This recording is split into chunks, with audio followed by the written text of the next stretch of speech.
เด็กน้อยประเทศญี่ปุ่นถูกปลูกฝังวินัยในการอนามัยโรงเรียนตั้งแต่ยังน้อย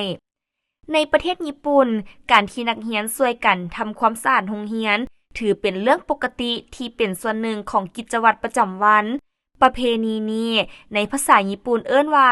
โอโซจิแปลว่า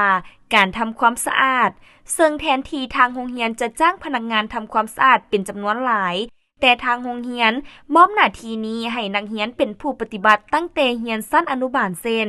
กวาดห้องเรียนถูพื้นทางยางและอนามัยห้องน้ำรวมทั้งสนามเดินของโรงเรียนแนวทางปฏิบัตินี้มีที่มาจากปรัชญาทางวัฒนธรรมและการศึกษาของญี่ปุ่น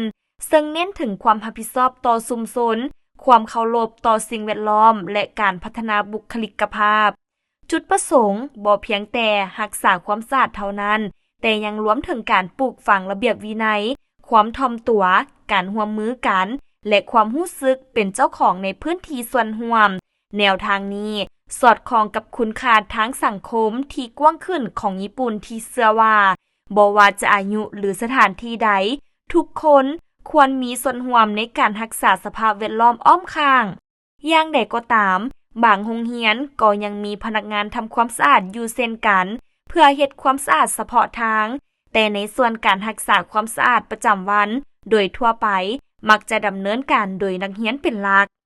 แนวทางการปฏิบัตินี้ได้รับความสนใจในระดับนานาชาติซึ่งเชื่อมโยงด้านคุณธรรมเข้ากับความรับผิดชอบในทางปฏิบัติและกลายเป็นพื้นฐานด้านพฤติกรรมที่นักเรียนญี่ปุ่นหลายคนยึดถือไปปฏิบัติตั้งแต่ยังน้อยจนกลายเป็นผู้ใหญ่ในอนาคต